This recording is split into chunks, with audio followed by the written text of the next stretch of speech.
Welcome back to another episode of the Next Level Minds podcast. My name is Chris Chapman, and I am your host. For those of you who are tuning in for the first time, then this is a podcast dedicated to those who want to reach a next level in their business, personal, or career life. Every other week, I'm blessed to sit down with a fully qualified guest, entrepreneur, content creator, or mover and shaker in their industry and walk through their story of how they have gotten from point A to point B and overcame various adversities along the way. Now, before we dive into today's episode, just a few housekeeping items here. As y'all probably know by now, my goal is to impact over 1 million people. So if you have not done this already, please take the time to subscribe to Next Level Minds and let me know what you think. Also by leaving a review on the show. And if you're really feeling special, feel free to share this episode with a family member, a colleague, or a great friend who you think will really get some value out of it. Now on to today's guest. I'm sitting down with Alex Pirouz. He's an entrepreneur who has started multiple companies. He started his first business when he was 13, door-to-door selling chocolates.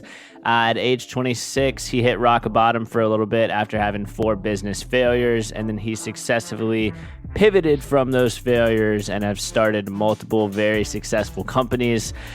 He's also got a massive LinkedIn following that he really puts out some great content, so I would highly suggest you follow him. Alex and I are going to chat a lot about his businesses, both successes and failures, and we're also just going to go heavy on startups and entrepreneurship for a little bit as well. So I'm really pumped to dive in and hear Alex's story. But other than that, as we like to say here at Next Level Minds, your mindset is your greatest weapon for the battle of success.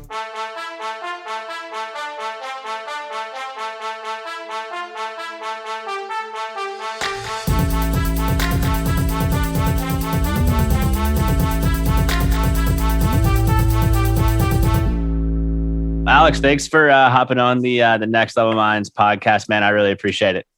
Nah, thanks for having me on. I know it's been taken a couple of months to jump on this one, but I'm glad we're finally doing it. Yeah, well, hey, Rome wasn't built in a day, right? Great things take time. Definitely not. Yeah. How's everything in Australia treating you right now? Yeah, pretty good. We've got a launch of our software coming up, so that's exciting, keeping me busy. And then, things are sort of going back to normality. So good to see people out and, business is back on track. So yeah, those are all great things. Before we dive into some questions here, Alex, I just want to ask, I know you mentioned you're a big traveler. I saw that in your LinkedIn bio. So I guess like pre-COVID, where's one of your favorite places outside of Australia, of course, that you've traveled over the years? London. Okay. So I would say that if I ever move out of Australia, and I love my country, but 2 places I would move to would be London or San Francisco. Fell in love with San Francisco. The vibe there, the people are amazing. The culture around entrepreneurship is just incredible. You go to any cafe, I go to a cafe down here, you might meet an accountant. I go to a cafe in San Francisco, I meet someone who sold Twitter, or I meet someone who's, high up in LinkedIn, or like, it's just, it's amazing. So I'd probably move to San Francisco, fell in love with that place. Yeah. Is that London behind you on the video I think I see here? Yeah, it is actually, yeah. Nice. I love London if the background is a photo of London. Yeah. Man, you got to get some San Francisco decor behind you here. I think I do actually. Oh, no, this is New York. Yeah, I don't think I actually have San Francisco. Yeah, all right. That's my next buy. Yeah. You'll kind of have all 3 great spots all in one, right? That's it. Nice, man. Well, I know you touched on obviously this new software launch, and I know you've also started multiple companies and one of the top 50 influential men on LinkedIn right now. I saw that as well. So before we dive into some awesome questions I've really prepared here, like I would love for you just to highlight everything that you got going on, just so the listeners know what to be on the lookout for. Yeah. So the main thing that I'm focused on at the moment, because I've really just cut down my workload, is Linkfluencer. So I started Linkfluencer about 8.5 years ago, 2013. Started as a training company, morphed into an agency where we help people, generate and manage leads on LinkedIn. through a particular process that we have. And then now, in order to really scale and achieve our mission, we're building a software called Jailer, which is essentially, Jailer will help. There's 4 main features.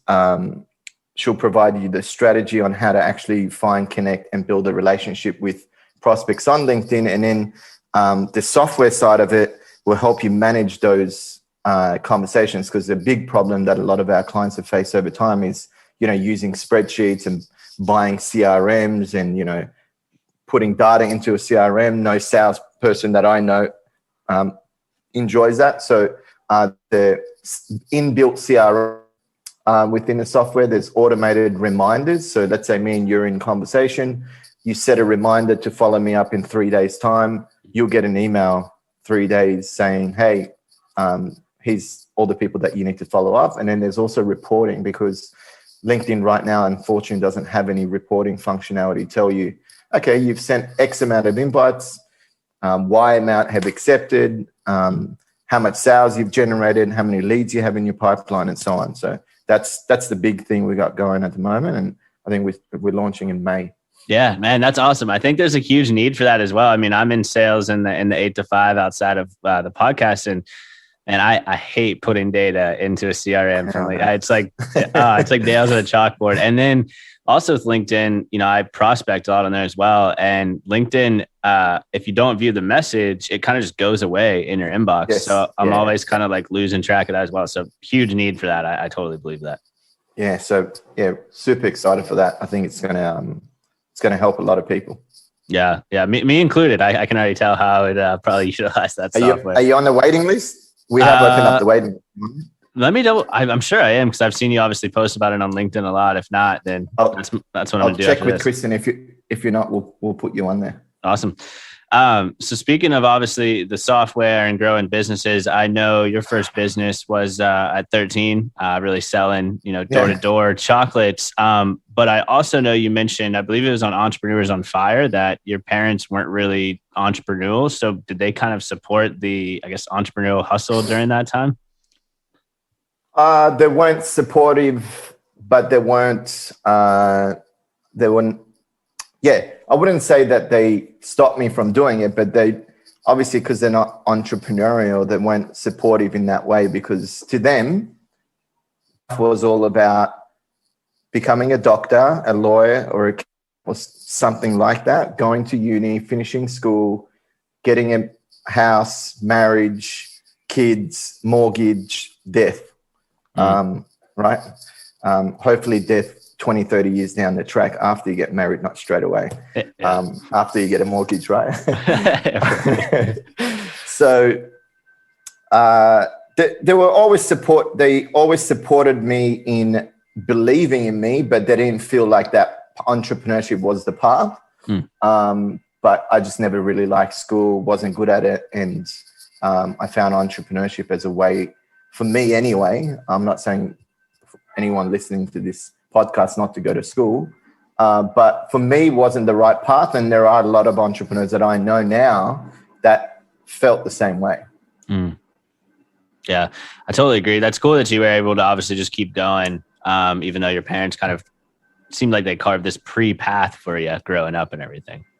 Yeah, well, at some stage you just got to step up and own your own life, right? So, but I was fortunate because you could say I was fortunate, but like at 16, my parents went overseas for 6 months. And then I saw that as my opportunity to just quit school, because I knew it was going to be hard if they were here. So I thought, this is a great opportunity, and stopped going to school. So I guess it's a bit of luck as well, right? So yeah. So they left and you're like, all right, screw it. I'm doing this thing After 2 weeks, I just stopped going. I played basketball every day. Yeah. Nice. What you mentioned before recording, you're a Jordan fan, so yeah, love basketball. Still play, but probably not as good as I was before. Yeah. So I know at 26, like I've read in your bio, you kind of hit rock bottom just with having multiple businesses fail. So a couple questions there. One, how did you deal with like the judgment from others?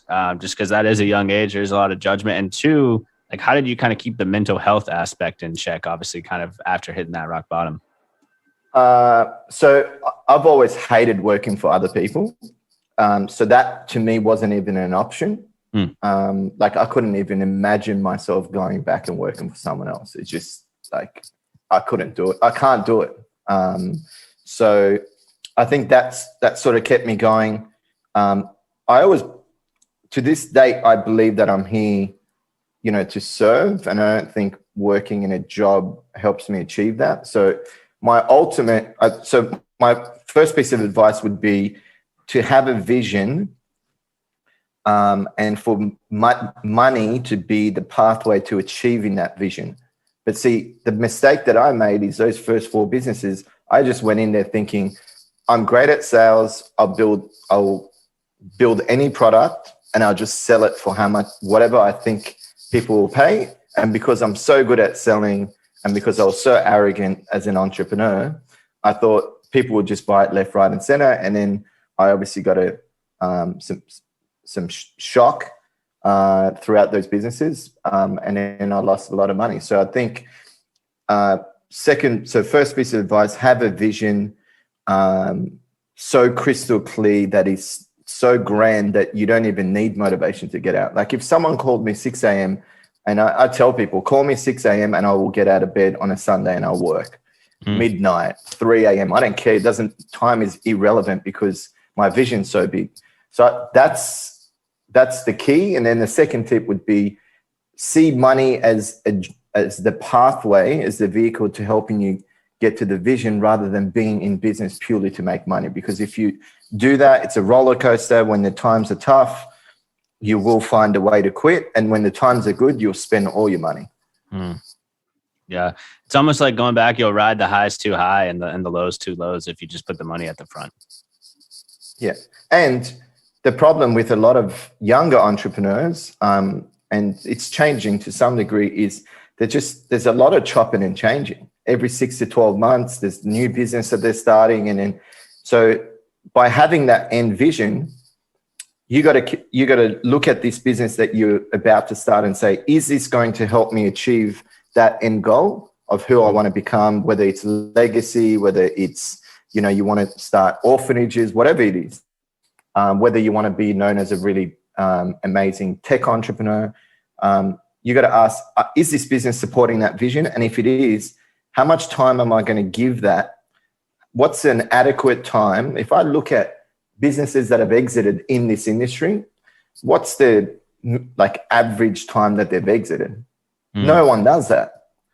The guy, I saw in Forbes that some guy sold for 250 million. And obviously the media, I trust my ex-wife before I trust the media, right? The media essentially just say anything they want just to sell views. Totally. So you read an article, it says, sold for 250 million. And then they say, most people go, oh, geez, they sold that within 12 months. I can do the same. They don't know that it's 7 years in the making. But the media won't tell you that because it's not sexy. So I think look at the industry and then look at the average time it takes to exit a business and say, I'm committing that. I'm not open to any other ideas. And that's it. That's what I do. Yeah. Where can you find, I guess, the average exit time? Is that a Crunchbase or just Googling different things? Or probably just Googling or super simple. Yeah. Or looking at 10 businesses that have sold in that industry and then look at when they started. Because a lot of times when you search online, you can see when they started, either we've got ACN, Australian company number, or Australian business number.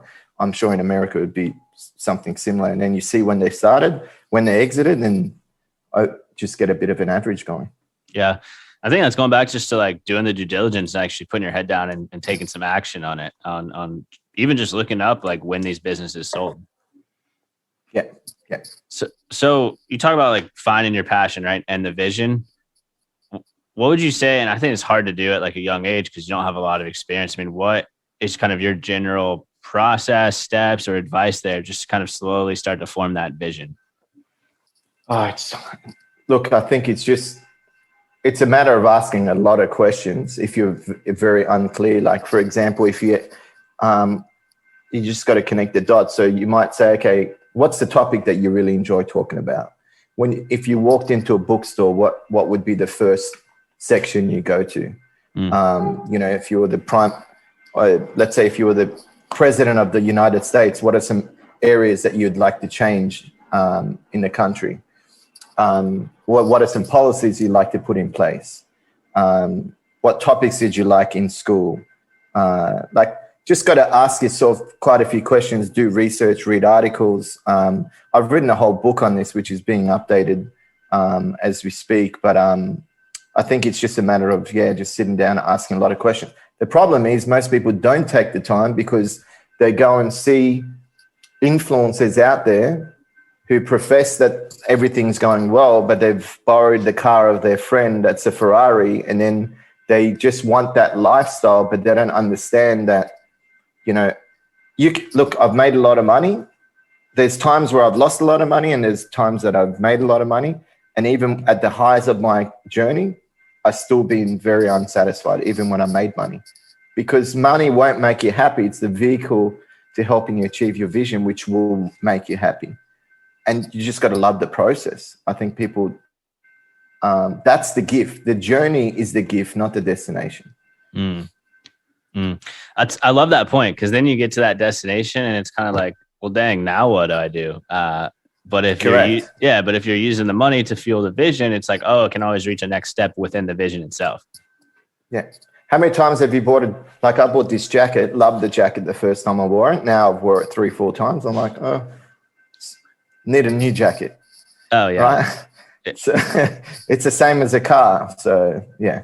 Yeah, that's such a good point. Like I bought some new clothes this weekend and I'm like, oh, this is great. But now I'm like, it's already starting to fade after I've bought these clothes fairly recently. So yeah.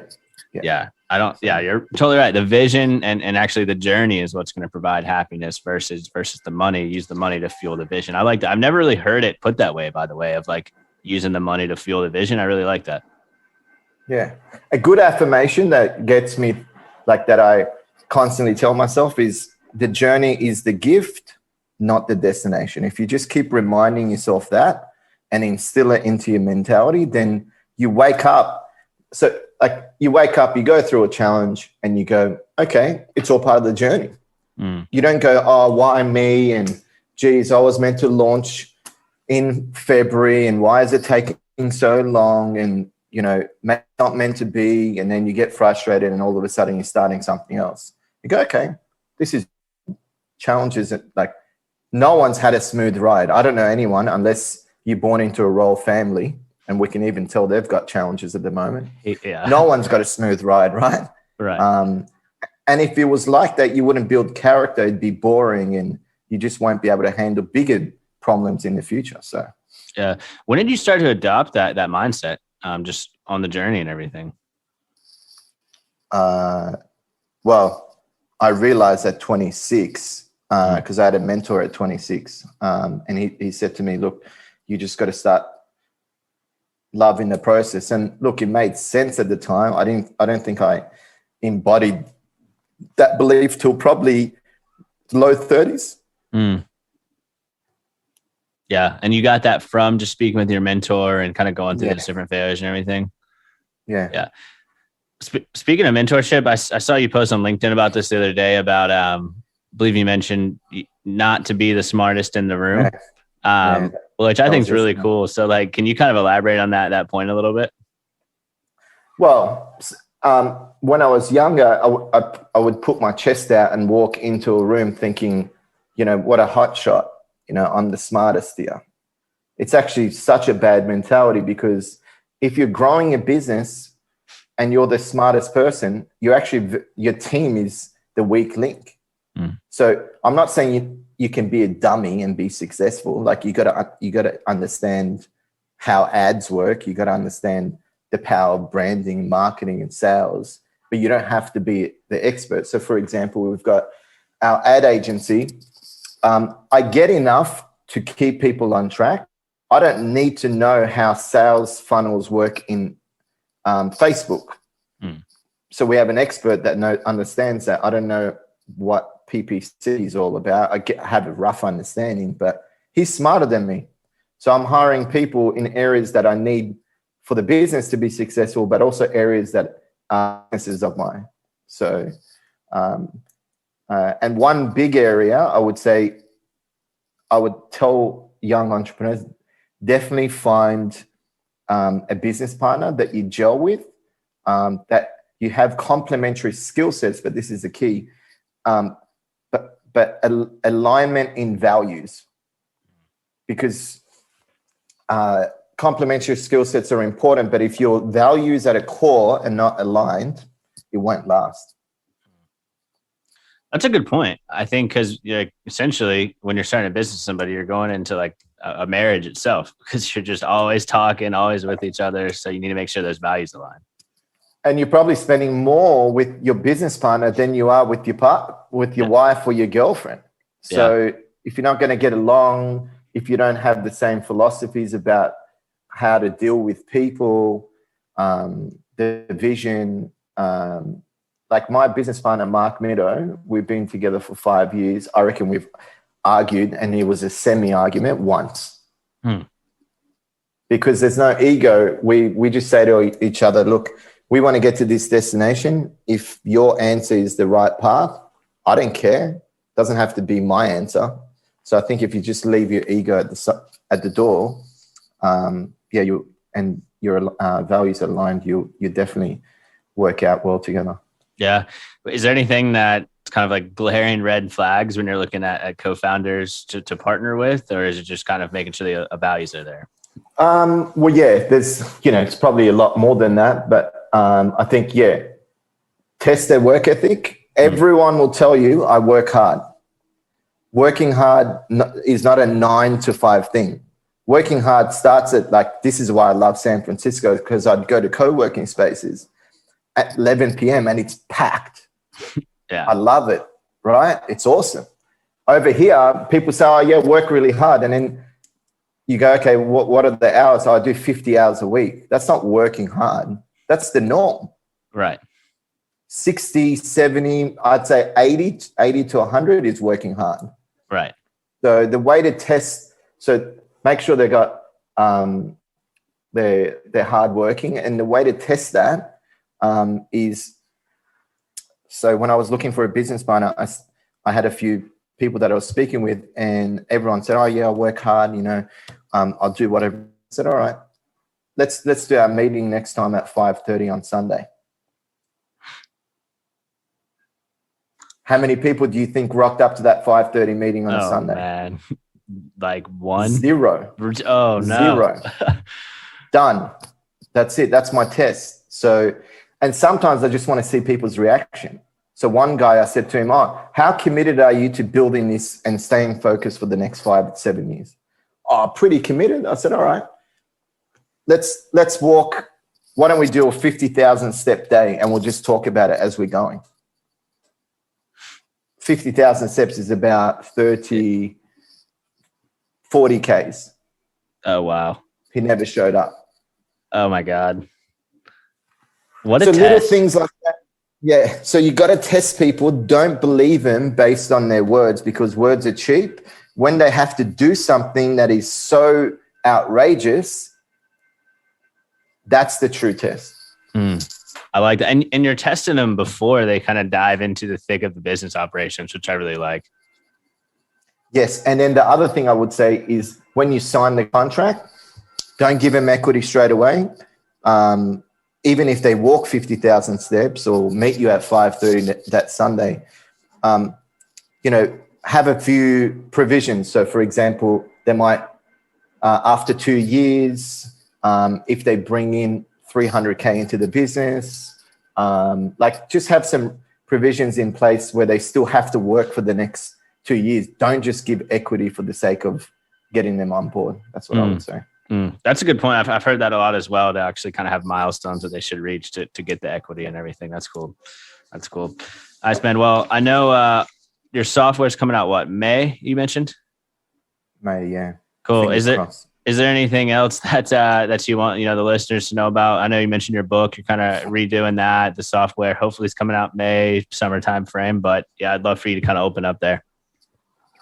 No, other than that, if anyone who's listening, if you're using LinkedIn for, relationship building and generating leads, I definitely think check out the software. We've got the waiting list happening and we're launching soon. So, and then, just connect with me online and keep me posted with your progress. There's nothing more enjoyable than, seeing people progress. So like what would be awesome to know is, and I don't know whether you do this, but let's say, what's the date today? Today is the 14th. Yeah. So 14th of April, 2021, we can look back at this conversation. If it's changed, if this podcast has just changed the direction of one person, it's been worth it. So if you want to connect with me and keep up to date and stay connected. Yeah, man, you got some awesome content too on LinkedIn. Like I love the posts. They're always very like action step oriented. I read them like, all right, this is something I should do next. Or it also is like great to read to kind of mix up the monotonous everyday life as well. So yeah. And one other thing, have you got more questions? No, I was just gonna ask like about the LinkedIn posts, like what kind of inspires you to write those? Because I know they're like really fueled in like gratitude, business, entrepreneurship. Do you kind of just come up with that on a whim, or is it very planned out and everything? I used to plan it out. Now it's just whatever comes to me, nice. Whatever inspires me, I post. I think a lot of this stems from, at a core, I just feel, look, to be an entrepreneur is an absolute privilege. Never have I wouldn't say never, probably the last 5 years, I have woken up grateful that I even have the opportunity to be an entrepreneur and build products that will transform people's lives. So I think as a young entrepreneur, be grateful that you even have the opportunity to be an entrepreneur. And then 2, whatever you do, like for example, these posts that I'm putting up, that's still very aligned to my visions. So if something's not aligned, I just don't put it up. Or if it doesn't inspire me, what's the point? I'm not chasing views. I don't care if I don't get views or likes, just irrelevant. Yeah. What's your big vision right now? So sell Linkfluencer in 3 to 5 years. Use that money to start a tech incubator. Oh, nice. Where we only invest in like obviously tech startups, but that are subscription based. And then the goal behind that is that behind every subscription, a percentage is going to go to my foundation.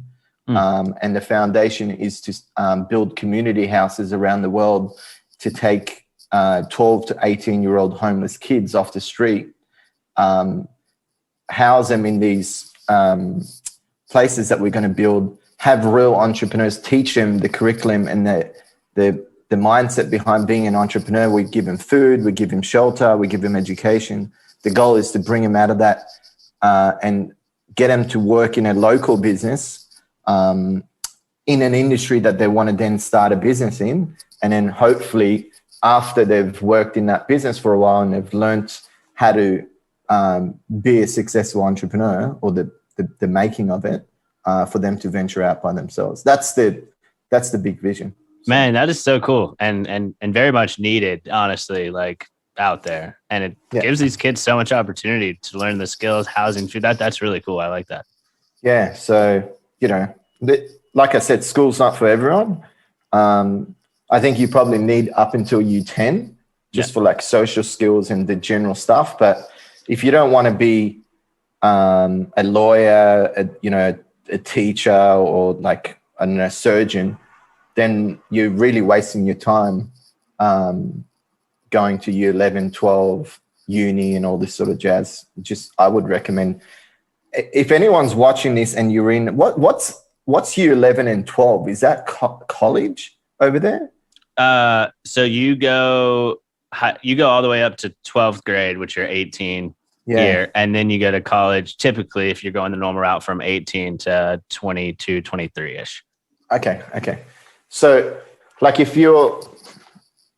because I think that, and I'm not deterring anyone to go to college. It's up to you. This is your career. I'm not giving you career advice. But I would say don't be pressured to do what other people want you to do. You look at yourself and go, actually, college, all I'm doing is I'm racking up a debt, doing something that I'm probably not going to get a job for. If that's your mindset, then you need to stand up and you need to say, you know what? No, I'm not going to do that. I'm actually going to go and, let's say I want to start a ballet school. Let's just say there's someone listening to this and they want to start a ballet school. Go and work for someone who's got that school for the next 3-4 years, learn the mistakes that they've made, what it takes, and then go and start a school. Those 4 years are going to be far more valuable than going to college, getting pissed every Friday, Saturday with your friends. Sure, that's fun, but you could still do that with friends outside whilst you're learning how to start this school. So yeah. And such a good point. I mean, like the rebuttal against that from people would be like, oh, well, like I'm only making like minimum wage. And it's like, you're not usually making money in college anyway. You're spending money and racking up debt. So correct. And you're going to come out in debt. Yeah. You're rack up more debt, come out. Yeah. That's a really good point, man. I love that advice. They're very practical for the listeners out there. Last question I always ask people is just kind of what would be your one word to really describe, we talked a lot about journey. So really just to describe the journey that you've had so far in life. The journey, I would say relentless. Awesome. I've been very relentless. I just got to keep going. Failure is not an option. Yeah, man, I've heard you mention that on LinkedIn posts and like different podcasts like that. I was going to guess that word for you too, because you always say failure is not an option. That's like really relentless pursuit. It's not. It shouldn't actually even be in a dictionary. Motivation and failure should not be words in a dictionary because they don't exist. That's my opinion anyway. Can you touch on the motivation real quick? I thought I've never motivation, because what's okay. If I wake up and I need to be motivated to go to the gym, it tells me that you don't really value your health that much. Because if you valued your health, you wouldn't have to wake up and drag your feet along and put your shoes on and go for a run. I wake up, I went for a 6K jog this morning. I didn't go, oh, geez, I got a podcast and I might be tired for that. I love going for a jog because I value my health. Yeah. So I think motivation is surface level. It's a Band-Aid effect. Whereas if you're inspired within to achieve something, whether it's health, whether it's a successful marriage, whether it's a business, if you're inspired, you don't need motivation.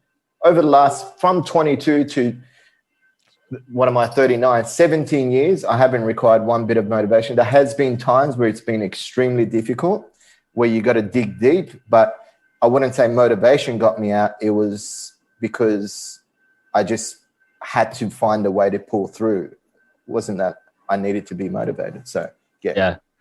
No, I like it. And just asking yourself, like, do I value health? Do I value, my vision? Do I value creating the next level for my life? And if you do, you're going to find a way to do it. You don't need to be motivated all the time. Correct. And one final thing, because I think you asked me this, but I forgot to answer it. You said, taking criticism from other people and how do you sort of deal with that? Look, from 22 to 26, all my friends were going traveling, they were partying. I'm working 3-4 jobs. Businesses are going to the ground. Everyone thought I was a bit of a loser. That's just the reality. At the end of the day, this is how it generally works in life. My dad gave me the best piece of advice when I was like 10 years old. He said, you're better off having 3 to 5 great friends than 100 good friends. So, and that made sense because when I was going through that tough period, my great friends that I still have today were there for me and the good friends were talking behind my back. So at the end of the day, if you just focus on your own vision, know that there will always be people that don't like you, no matter how. Don't try to please everyone.